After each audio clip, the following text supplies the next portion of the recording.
और वीडियो सबसे पहले अपने मोबाइल पर पाने के लिए बेल आइकन को दबाएं। नमस्कार, मैं हूं अनिल वर्मा शेखर। रात के 10 बजे हैं और ये समय है बिग बुलेटिन का। योगी आदित्यनाथ ने उत्तर प्रदेश के मुख्यमंत्री की शपथ ले ली है। दूसरी बार मुख्यमंत्री बने हैं योगी आदित्यनाथ। और आज अखिलेश यादव को समाजवादी पार्टी विधायक दल का नेता और विधानमंडल दल का नेता चुन लिया गया। लेकिन दोनों पार्टियों के, दोनों दलों के लक्ष्य साफ दिख रहे हैं। योगी का 2024 प्लान है और अखिलेश के घर में घमासान है। आज जो बैठक हुई उसके बाद से खबरें निकल करके आने लगी। अखिलेश यादव के बारे में तय हो गया था कि वो नेता अपनी पार्टी के विधानमंडल दल में विधानमंडल दल के नेता रहना चाहते हैं, क्योंकि उन्होंने लोकसभा की सदस्यता से इस्तीफा दे दिया था। इस बीच जब बैठक शुरू हुई तो शिवपाल सिंह यादव को बैठक में नहीं बुलाया गया और शिवपाल सिंह यादव ने पत्रकारों से बातचीत में खुल करके अपना दर्द बयां किया।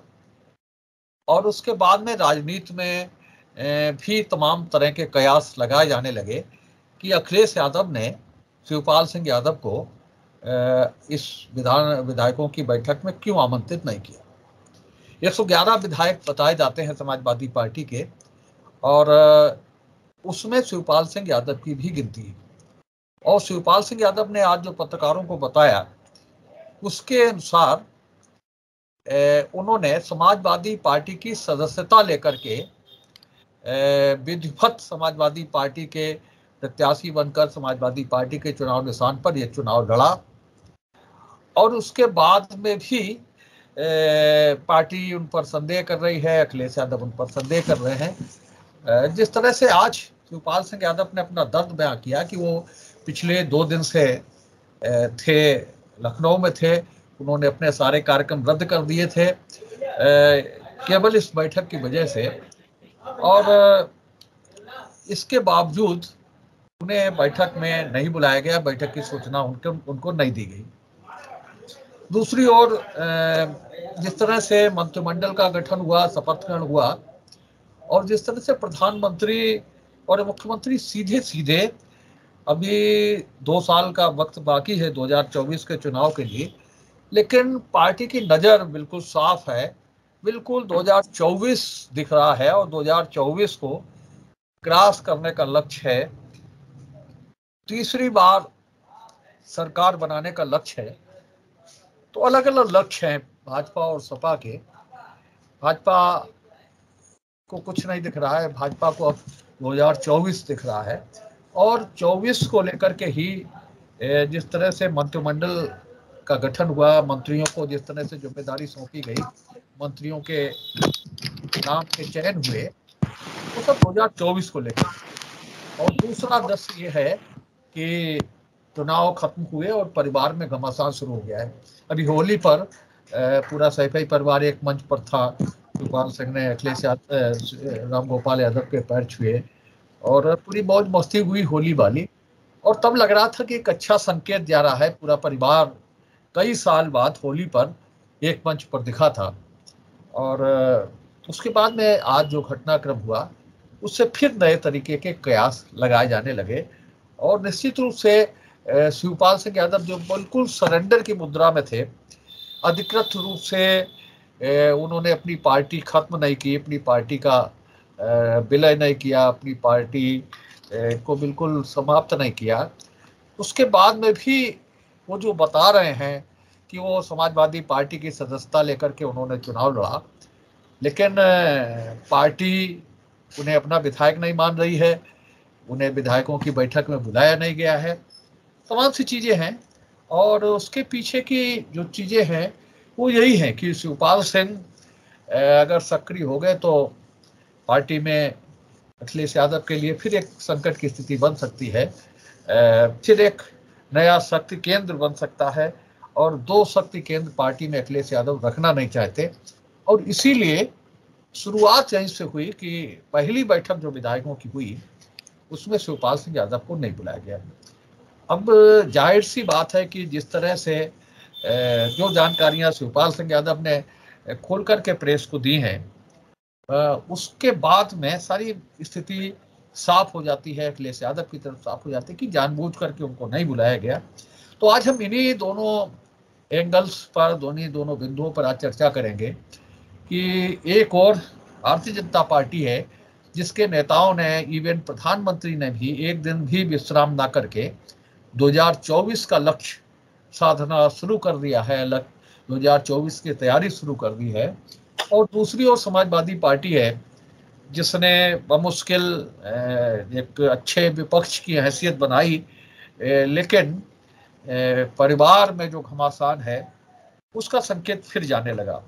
तो निश्चित रूप से सारी चीज़ें हैं जिन पर लोग टिप्पणी कर रहे हैं, तरह तरह के कमेंट्स किए जा रहे हैं। आज हम इन्हीं दोनों बिंदुओं पर चर्चा करेंगे कि किस तरह से दोनों पार्टियों में किस तरह से जो सोच है उसमें सोच में कितना अंतर है, और किस तरह से जब पार्टी में घमासान है, पहली बैठक से ही ये संदेश चला गया है कि जो पार्टी, जो कुनबा, उनका जो परिवार एक हुआ था चुनाव में, वो फिर इस तरह से परिवार में घमासान शुरू हो गया है। तो आज की इस बहस में भाग ले रहे हैं भारतीय जनता पार्टी महिला मोर्चा की उपाध्यक्ष श्रीमती श्वेता दुबे, भाजपा के जिला मंत्री अभिषेक बाथम, कांग्रेस से विवेक नारायण मिश्रा जी है, और वरुण त्रिपाठी कांग्रेस का पक्ष रखने के लिए, और समाजवादी पार्टी से अनिल मिश्रा जी, पार्टी के मीडिया विभाग के संरक्षक। ये पैनल है आज की इस बहस का, और यहीं से शुरुआत करते हैं। ये श्वेता जी, आप ही शुरुआत करिए कि योगी का 2024 प्लान और अखिलेश के घर में घमासान। भाई साहब, इसको मैं एक उदाहरण देकर स्पष्ट करना चाहूंगी कि हमारी भारतीय जनता पार्टी उस छात्र की तरह है, जैसे परीक्षा होती है और बाकी छात्र सोचते हैं कि आज परीक्षा खत्म हो गई, अब घर जाएंगे, छुट्टी मनाएंगे, और वो तब तक आराम करते हैं। और हमारी भारतीय जनता पार्टी उस छात्र की तरह है जो परीक्षा समाप्त होने के बाद लौटते हुए नए कक्षा की पुस्तक को साथ लेकर आता है घर पर, और परीक्षा समाप्त होने के बाद ही नई कक्षा की तैयारी को शुरू कर देता है। तो हमारी सपा से कोई भी तुलना नहीं है। मैं पहले भी ये बात बता चुकी हूँ कि हमारा संगठनात्मक ढांचा बहुत मजबूत है, और दूसरी बात, हमारे यहाँ विश्राम का कोई स्थान नहीं है।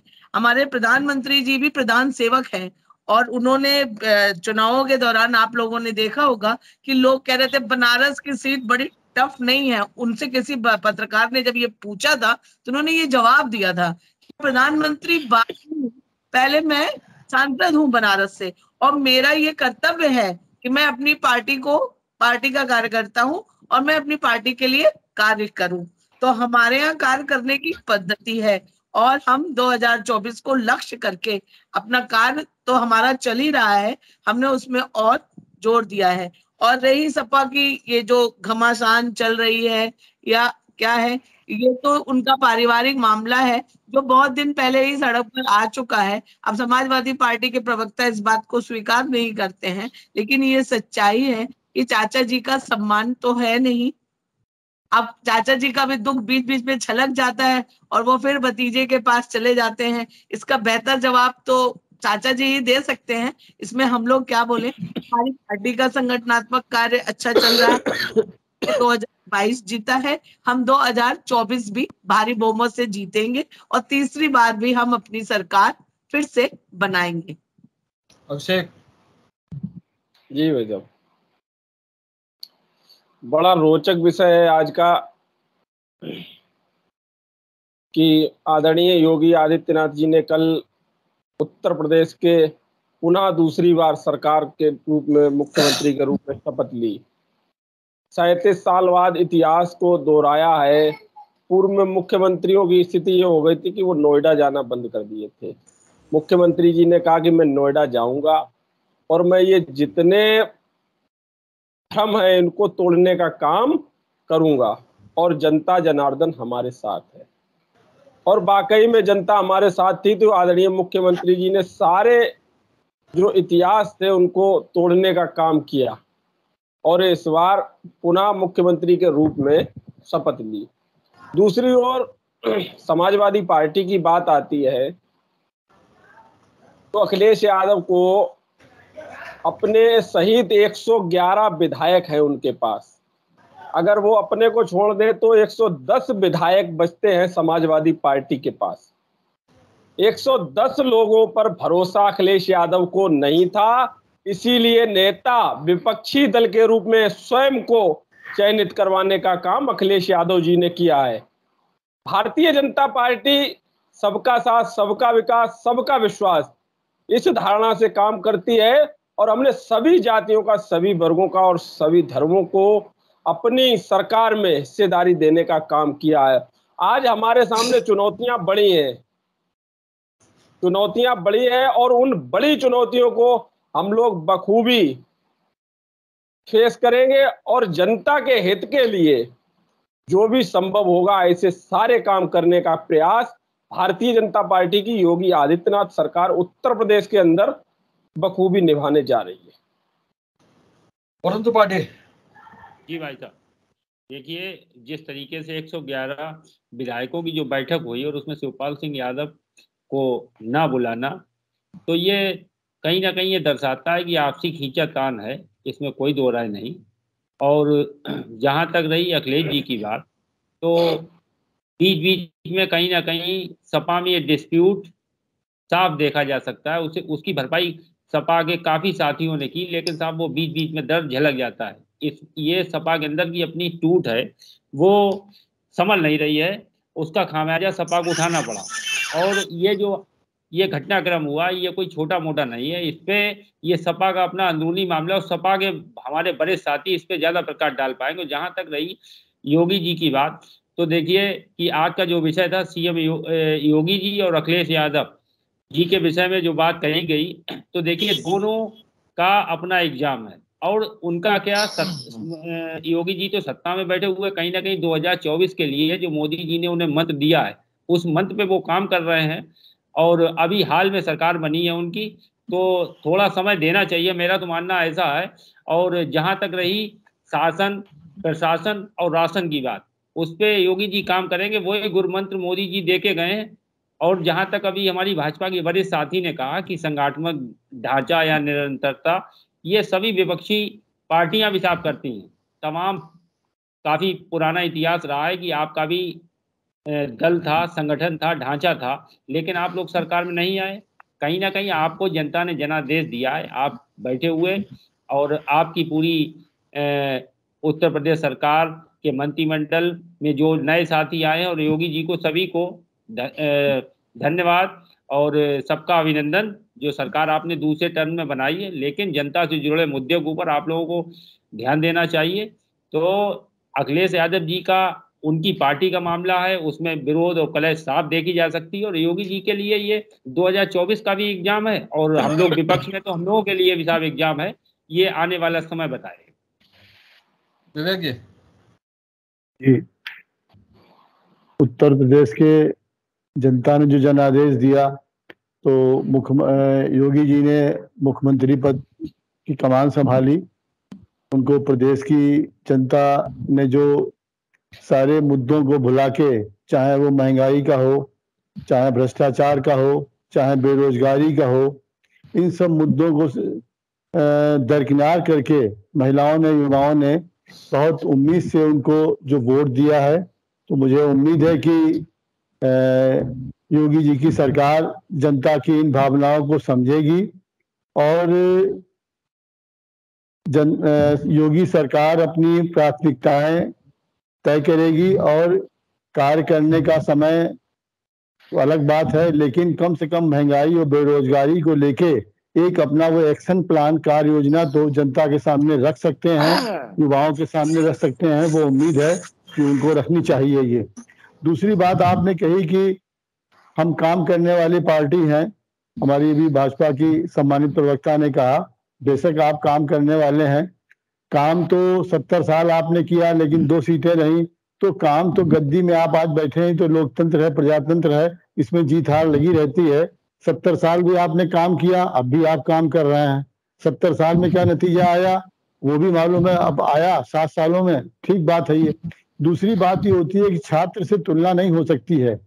राजनीतिक दल हैं तो चुनाव का देखिए, चुनाव की तैयारी करना अलग बात है, लेकिन जनता जनार्दन ये उम्मीद करती है कि जिस तत्परता से, जिस तन्मयता से, एक काबिल तारीफ तरीके से आप जज्बे से 24 की तैयारी में लग गए, बगैर रुके हुए, बगैर थके हुए, तो उसी तरीके से जनता की जो ज्वलंत समस्याएं हैं, आज देश जिनसे जूझ रहा है, आज हमारा कर्जा 7 सालों में देश पे दुगना हो चुका है। आज महिलाओं के सामने बजट उनका बिगड़ता चला जा रहा है, पुरुषों के सामने पेट्रोल डीजल की है, बच्चों की पढ़ाई की फीस और दूध के दाम बढ़ गए हैं। तो ये सबका साथ, सबका विकास जो है, इन मुद्दों के लिए भाजपा सरकार को अपनी कार्य योजना सामने करनी चाहिए। और रही बात अब आप जो कहते हैं कि समाजवादी पार्टी की, तो देखिए शिवपाल जी का जो एक योगदान समाजवादी पार्टी की स्थापना में रहा, तो इसमें तो कोई इनकार नहीं कर सकता है कि वो उन्होंने समाजवादी पार्टी को खड़ा करने में एक बेहद अहम भूमिका निभाई। मुलायम सिंह जी के साथ उन्होंने कंधे से कंधा लड़ा के काम किया, और बहुत से ऐसे मोर्चे थे जिनको शिवपाल जी ही केवल संभालते थे।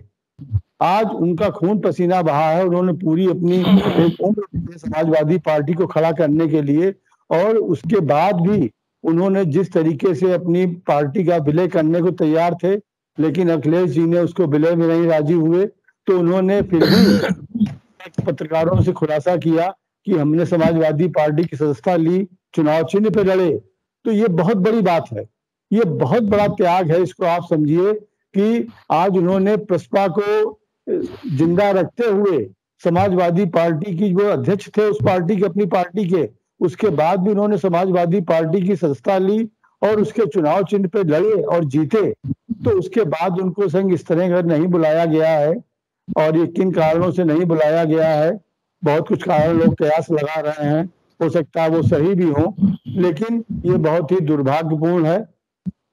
और उत्तर प्रदेश में आज एक मजबूत विपक्ष की जो एक जरूरत थी, तो वो समाजवादी पार्टी लगता है कि इन घरेलू मामलों में उलझ के जो एक विपक्ष के रूप में लोकतंत्र की जो एक जरूरत है, लोकतंत्र में जो एक आवश्यक है, अपरिहार्य है, सत्ता पक्ष के तरीके से विपक्ष मजबूत का होना, उसकी भूमिका के जो निर्वहन की जो एक संकेत थे वो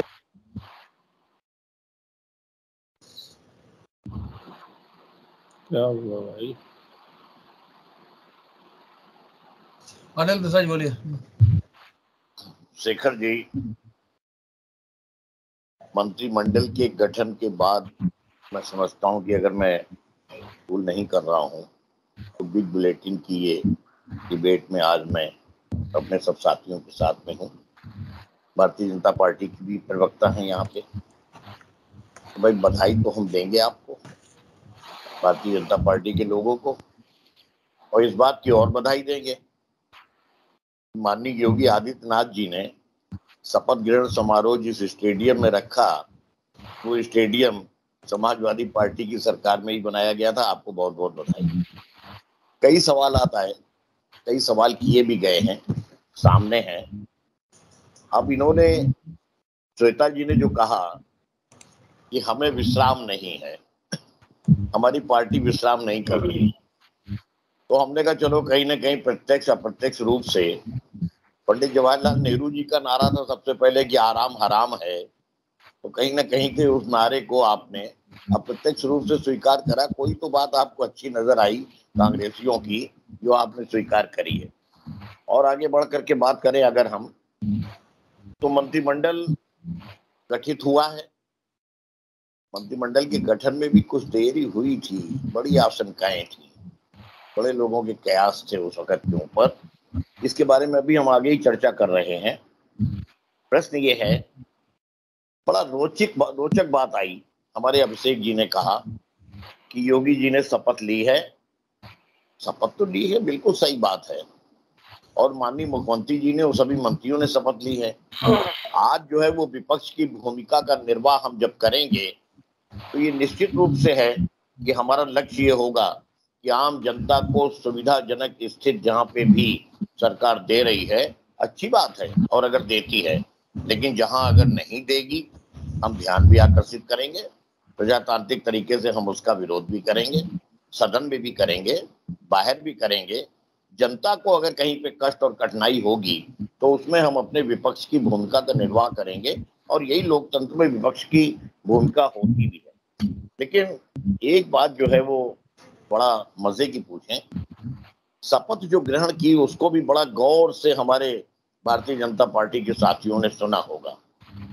मैं भारत के संविधान के प्रति निष्ठा रखता हूं, एक इंग्रेडिएंट उसमें ये भी ऐसे है। दूसरा, मैं भारत की एकता और अखंडता को अक्षुण्ण रखूंगा। तीसरा, बिना किसी राग द्वेष के, अनुराग के, मैं आम लोगों के हित के लिए कार्य करूंगा। ये शपथ दोबारा ली गई है। एक साहब से पूछा गया, कहने लगे आप साहब जो कह रहे हो इसकी गारंटी क्या है कि आप अपने वचन पे कायम रहोगे? कहने लगे हमारा इतिहास गारंटी है साहब, आप इतिहास उठा करके देखिए। तो आज इस शपथ को भी हम इतिहास उठा करके देखेंगे, और इतिहास के आईने में झांक करके हम उम्मीद करेंगे कि आने वाले वक्त में भारत के संविधान के प्रति निष्ठा भी आप लोग रखोगे, भारत की एकता और अखंडता को भी अक्षुण्ण रखोगे, बिना किसी राग और द्वेष की भावना के साथ भी काम करोगे। और अगर वहां से हटे, इस शपथ से हट करके कहीं आपका आचरण सामने आया तो विपक्ष है, समाजवादी पार्टी का विपक्ष सशक्त है, आप बिल्कुल निश्चिंत रहिए। और मैं इसलिए कह रहा हूं कि शुरुआत हो गई। मंत्रिमंडल के गठन के बाद के 2 दिनों में आप अपराध के आंकड़े उठाने की बात करें जो जिलों जिलों में हुए हैं, तो लगेगा कि क्या स्थितियां रही। मंत्रिमंडल गठन के बाद भी लोग उम्मीद कर रहे थे कि आम आदमी जो है वो अपने जानता है, सब जो है वो अपने जो है क्या कहते हैं जो अस्त्र शस्त्र इस्तेमाल होते हैं उनके बारे में आम आदमी अच्छी तरीके से जानता है। लोग कह रहे थे कि साहब चुनाव खत्म होने के बाद महंगाई बढ़ेगी। मैं सोचता था यार क्यों चुनाव खत्म होने के बाद महंगाई बढ़ेगी? अरे भाई, या तो हम आ जाएंगे कहीं पावर में, कोशिश करेंगे कि महंगाई ना बढ़े, या अगर यही आ गए पावर में तो कोशिश करेंगे, लेकिन महंगाई तो बढ़ना शुरू हो गई। और जहां तक एकता और अखंडता को अक्षुण्ण रखने की बात है तो कौन ना मर जाए इस सादगी पे खुदा, लड़ते भी और हाथ में तलवार नहीं।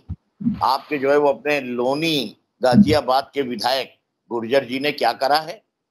एकता और अखंडता को कायम रखने के लिए साफ तौर पे मंच से ऐलान करा उन्होंने। शपथ ग्रहण करने के साथ साथ की शुरुआत है, इसके ऊपर आपको आत्मचिंतन करना पड़ेगा, आत्मावलोकन करना पड़ेगा, आत्मविश्लेषण करना पड़ेगा। और आप अगर नहीं करोगे तो हम बैठे हैं विपक्ष की भूमिका का निर्वाह करते हुए कि हम आपको आत्मचिंतन करने के ऊपर विवश करने की बात करेंगे। क्या हुआ? मांस और मीट की दुकान बंद कर दो। अधिकारी ने कहा कि वो तो लाइसेंस लेकर के जिसने खोला है, हम कैसे बंद कर दें? तो बुला करके उसको पहले ठोका नीति जो है शुरू हो गई। अब बुलडोजर कब चल रहा है ये तो अलग बात है, बुलडोजर भी चला है, शेखर जी वो भी उदाहरण दूंगा, सुन लीजिए। अब ये इनके जो है इनके लिए थोड़ा सा वो होगी बात, लेकिन जो बात हो रही है, अगर हम उम्मीद कर रहे हैं कि सरकार लोकतांत्रिक तरीके से महंगाई को घटाने की बात करेगी, हम उम्मीद कर रहे हैं कि बेरोजगारी दूर करने की बात करेगी, हम उम्मीद कर रहे हैं कि किसानों के हित की बात करेगी, और उसकी जगह सामने क्या आ रहा है? उससे हम जो है अपने पूछ के पक्ष पालने में नहीं नजर आ रहे, विषय से भटक गए भैया। हाँ शुरू करिए, बोलिए। देखिए भाई साहब, आदरणीय समाजवादी पार्टी के प्रवक्ता महोदय ने पूरे विषय को ही भटका दिया। विषय था कि योगी जी ने शपथ ली और सपा में घमासान, हमारी 24 की तैयारी और उनके परिवार में ही जो है विद्रोह की स्थिति। लेकिन आदरणीय मिश्रा जी कहाँ पहुंच गए? घुमा फिरा के फिर वही आ गए। नहीं दिया अभी पूरा शेखर जी ने। अरे मैंने शुरुआत की थी, बहुत हो गया भाई, 4 के बाद मैं दोबारा अपने चांस में जो है आपको विषय पे भी बता दूंगा कि क्या स्थितियां हैं, उसके लिए पीछे नहीं है कहीं। भाई साहब, हम दुआ करेंगे समाजवादी पार्टी परिवार में एकता पैदा हो जाए, चाचा भतीजा में सुलह हो जाए। हम भी दुआ करेंगे, हम भी दुआ करेंगे। बल्कि सुनिए, आप दुआ करिएगा, हम दुआ और प्रार्थना दोनों करेंगे कि कम से कम बुद्धि भ्रष्ट ना हो, आम आदमी के ऊपर जो है जुल्म और जाति ना हो। हम भी दुआ करेंगे, दुआ करने में पीछे नहीं है। एक तो समाजवादी पार्टी के प्रवक्ता महोदय जो कह रहे हैं कि मजबूत विपक्ष, मैं धन्यवाद देना चाहता हूं पूरी समाजवादी पार्टी को कि उन्होंने ऐसा नेता चुन लिया है जो सदन में बहस छोड़ के भाग आता है। ऐसा नेता प्रतिपक्ष चुन लिया है जो सदन में बहस छोड़कर भाग आता है और जनता को गुमराह करने का काम अखिलेश यादव जी बखूबी निभाते हैं। ये पहले कई बार हम लोग इस चैनल पर भी देख चुके हैं और कई बड़े चैनलों पे जब बड़े विषय आए, चाहे वो CAA हो, ऐसे बड़े मुद्दों पर जो है अखिलेश यादव जी सदन से चले आते हैं और यहाँ आके गुमराह करते हैं। दूसरी चीज, जब वैक्सीन की बात आई थी, उत्तर प्रदेश की जनता को गुमराह करने का काम आदरणीय अखिलेश जी ने बखूबी निभाया था। अब बात आती है इनके परिवार की। भगवान करे कि साल में चुनाव एक बार, भगवान करे साल में चुनाव एक बार आना चाहिए, क्योंकि जितने दिन चुनाव रहेगा उतने दिन समाजवादी पार्टी का परिवार एक मंच पर तो नजर आएगा, और जैसे ही चुनाव खत्म होगा वैसे ही समाजवादी पार्टी गुलाब का जो फूल देखा है, जब उसको तोड़ लिया जाता है तो उसकी पंखुड़ियां फैल जाती हैं। तो क्या स्थिति होती है? वही समाजवादी पार्टी की स्थिति है कि पंखुड़ियां फैल गई हैं और वो गिरने लगी हैं। वो सामने नजर आने लगा है कि आदरणीय शिवपाल सिंह यादव जी अपने उद्गार को रोक नहीं पाए और मीडिया के सामने उनको आना पड़ा। एक समाजवादी पार्टी के ही नेता आज एक टीवी चैनल में मैं देख रहा था, तो बहस में कह रहे थे कि 28 तारीख को जो है विपक्ष की बैठक होने वाली है, सदन कैसे चलाया जाए, और उसमें हम सारे अपने गठबंधन के विधायकों को आमंत्रित करते हैं। एक तो वो ये स्पष्ट नहीं कर पाए कि वो समाजवादी पार्टी के सिंबल से विधायक हैं या गठबंधन के सिंबल से विधायक हैं। ये स्पष्ट समाजवादी पार्टी के प्रवक्ता महोदय को करना चाहिए।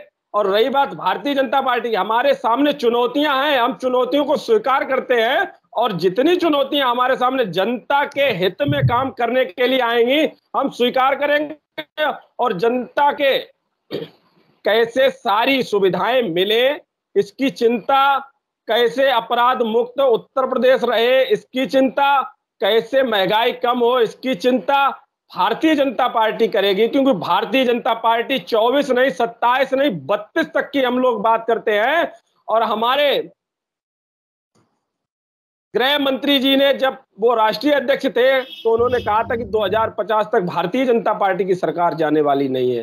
तो मुझे चिंता करनी है कि मुझे 2050 तक सत्ता में रहना है, तो जनता के सारे काम करने की जिम्मेदारी, मेरी नैतिक जिम्मेदारी बनती है कि जनता के सारे कार्य किए जाएं, और मैं बखूबी करने का काम भारतीय जनता पार्टी करेगी। चलिए शेखर जी, अनुमति है? हाँ बोलिए। देखिए, बात बड़ी अच्छी आई और आपने जो है वो मुझे मौका दे दिया। आप भी विषय से भटक गए। आप जब अपराध मुक्त के ऊपर आ गए तो आप विषय से भटक गए, लेकिन हम भी उसी पे आए जा रहे हैं। अपराध मुक्त की बात आप कर रहे हो, मैं एक सीधा सीधा सवाल कर रहा हूं, इसको भी एकता और अखंडता से जोड़ते हुए, कि क्या आपके भारतीय जनता पार्टी के पूर्व विधायक राघवेंद्र सिंह ने बाकायदा होली पे जुलूस निकाल करके कि जब जब एक पर्टिकुलर जात विशेष का नाम लिया, मैं इस वक्त नहीं लूंगा, वो सांप्रदायिकता की बात होती, काटे जाएंगे, राम राम चिल्लाएंगे, बड़ा अपराध मुक्त हो रहा है। योगी जी का बुलडोजर चलने की हिम्मत नहीं कर रहा, मोदी जी की निगाह नहीं पड़ रही।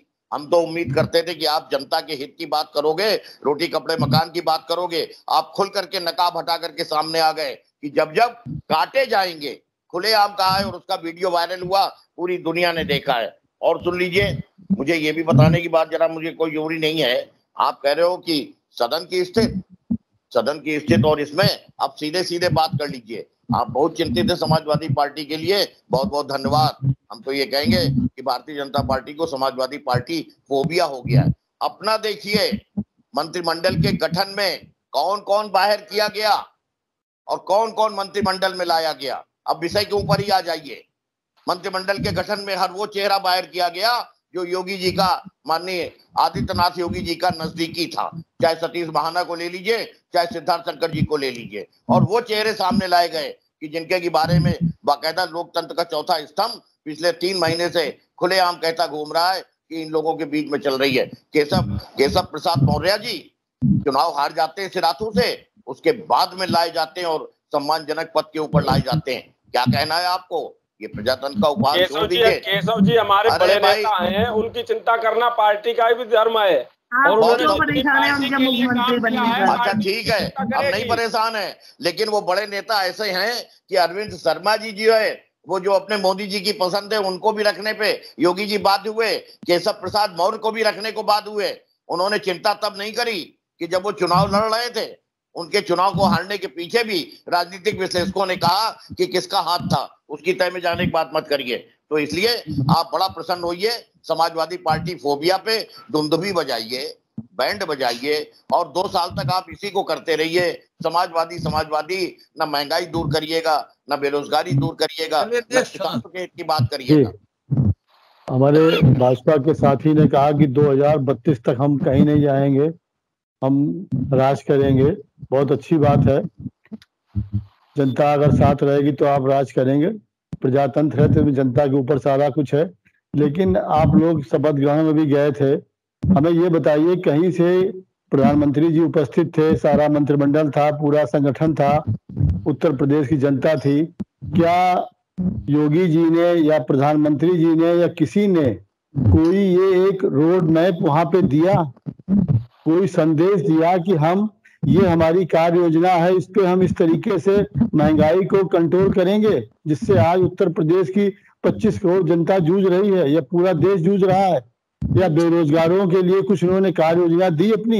इतना बड़ा उन्होंने इवेंट किया, जनता के पैसे का जिस तरीके से शो ऑफ किया गया, ये शायद उत्तर प्रदेश के इतिहास में पहली बार होगा कि जनता के पैसे का इस तरह खुला खर्च किया गया, इतने लेविशली खर्चा हुआ इतना। और उसके बाद कहीं से कार्य योजना की बात नहीं आई कि कार्य योजना देते, आज प्रदेश के कार्यकर्ताओं को ये संदेश मिलता, वो जाके लोगों को बताते कि हमारी सरकार के पास ये कार्य योजना हम लेके आए हैं, ये प्रधानमंत्री जी की कार्य योजना है, ये मुख्यमंत्री जी की कार्य योजना है, इससे आने वाले दिनों में जनता को महंगाई से राहत मिलेगी, नौजवानों को रोजगार मिलेगा, छात्रों को फीस से राहत मिलेगी। तो इस तरह की कोई भी कार्य योजना क्या हमारे कोई वहां पे दी गई, इसको भी जरा बताएं हमारे। दूसरा ही देखिए, जनता का इतना बड़ा अपमान प्रजातंत्र में है कि जिसको जनता नकार दे उसको ये मुख्यमंत्री बनाते हैं। जनता की बात क्या, कितनी जनता की इनको फिक्र है, जिसको जनता नकार दे उसको ये मुख्यमंत्री बना देते हैं एक प्रदेश में, एक को दोबारा फिर उप मुख्यमंत्री बना देते हैं जिसको जनता नकार रही है। अरे संगठन में आप काम देते, संगठन में काम लेते, ये सारी चीजें वो हो रही हैं कि जो कि जनता जनार्दन की दिशा में दिखाई नहीं पड़ रहा है। शपथ ग्रहण में से लेके और इस तरह के जो क्रियाकलाप हुए हैं उससे कहीं नहीं लग रहा है, केवल अपना शो ऑफ किया गया और 5 सालों के लिए जनता को इसी तरीके से गैर जरूरी मुद्दों में उलझा के वो दवा दी जाएगी जो मर्ज उत्तर प्रदेश को है ही नहीं। भाई साहब, कांग्रेस की बैठक के बारे में बताइए, आपके पार्टी अध्यक्ष और उन्होंने इस्तीफा क्यों नहीं किया? आप हमारे बारे में क्यों सोच रहे हैं? बता रहे हैं आपको, बता रहे हैं। देखिए, कांग्रेस के बारे में आप इसलिए न सोचिए कि आपके प्रधानमंत्री जी कहते हैं, नहीं, हमने आपकी बात सुन ली, अब आप सुनिए। आप कांग्रेस के बारे में इसलिए बात न करिए कि आपके प्रधानमंत्री जी कहते हैं हमें इस देश को कांग्रेस से मुक्त कराना है।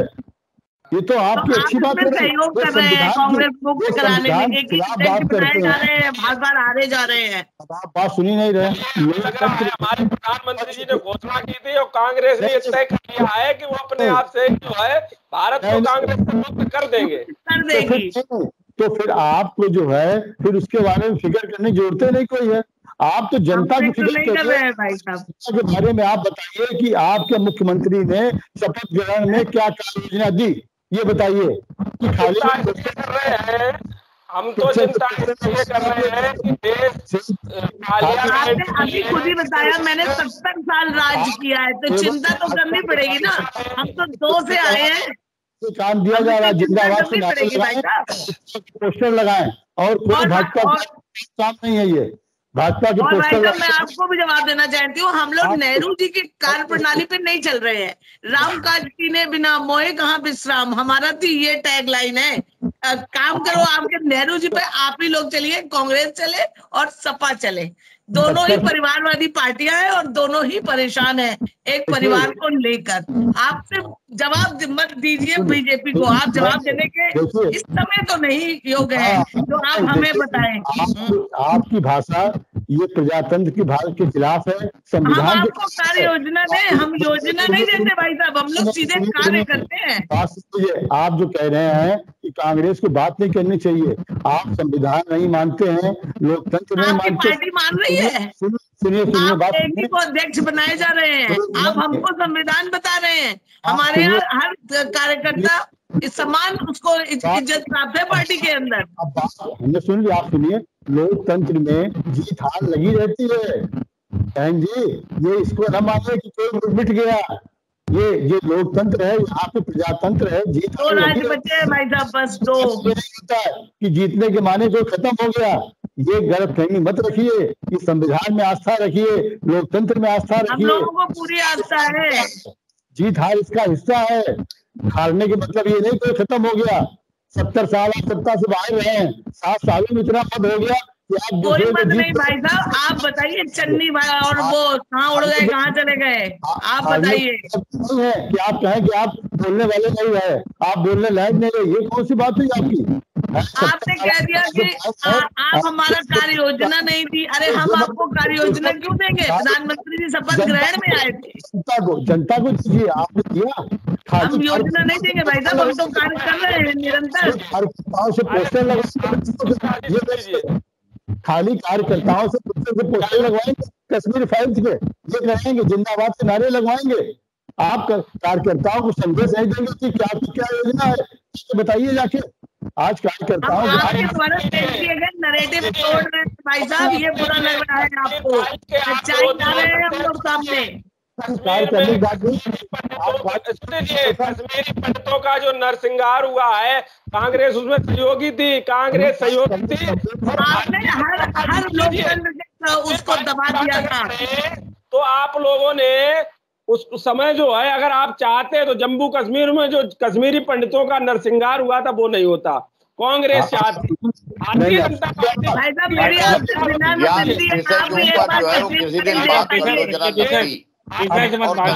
फाइल पे बात कर लो। 85 सांसदों का जानकारी हो या पढ़ के आए हो तो बात करो, और लड़ के आए हो अगर बहुरिया से तो मत बात करो। भारतीय जनता पार्टी चाहिए भाई साहब। प्रधानमंत्री से पूछिए कि जिस समय 90 में पलायन हुआ है, उस समय भाजपा समर्थित बीपी सिंह जी की सरकार थी, कांग्रेस की सरकार। मुद्दे पे समर्थन वापस लिया था भाई साहब, पता है आपको? जांच आयोग बैठाया ना, आपने कोई जांच कराई। आपने यासीन मलिक को गले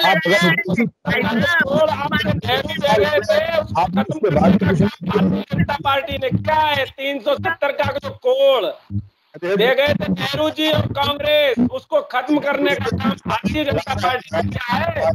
जो पोस्टर लगा रही है वो इसके लिए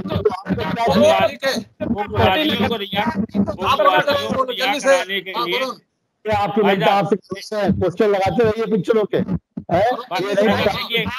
वो दिखाई नहीं लाएगी। आप कि अकबर एक जो थे आज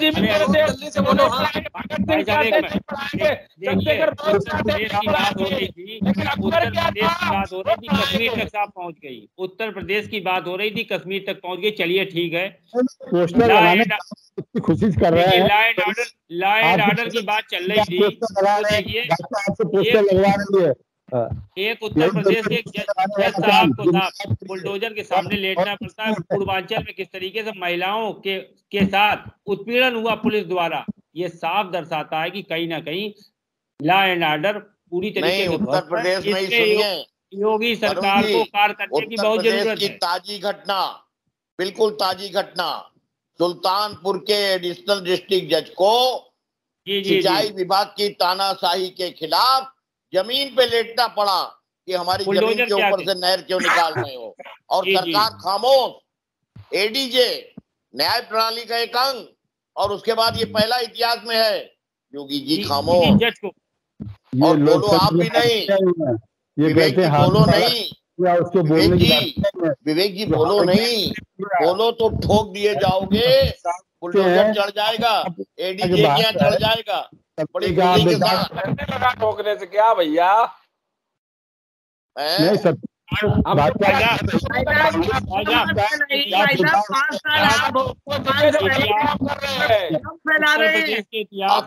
सामने आता है हुजूर, अभी 1 महीने में सामने आएगा कितनी महंगाई घटी।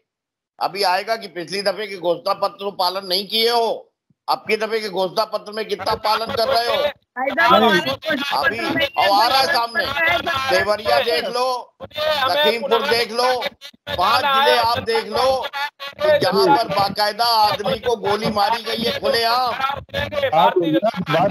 जो आपके सुरक्षा व्यवस्था को, कानून को धते बता करके खाली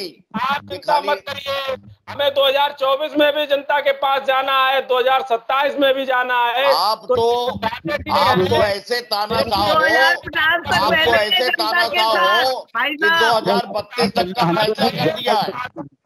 प्रजातंत्र को किनारे छोड़ के 2032 तक सत्ता में बैठोगे, आप तो ऐसे तानाशाह हो, बड़ी दूर की भविष्यवाणी कर दी है। चुनाव नहीं होंगे, वोट लोग नहीं डालेंगे, 2032 रिजर्व चुनाव से ही 2000।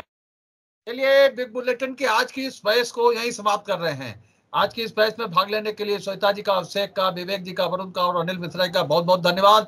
हम कल फिर मिलेंगे एक नई बहस को लेकर, एक नए विषय को लेकर। तब तक के लिए इजाजत दीजिए। शुभ रात्रि। सभी को प्रणाम। चाण प्रस्ताव जी। हाँ, खुश रहो भैया।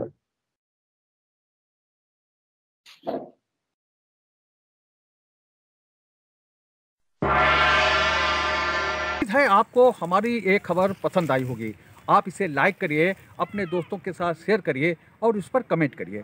अगर आप पहली बार हमारे चैनल से जुड़े हैं तो चैनल को सब्सक्राइब करना मत भूलिए। यही निवेदन आपसे है।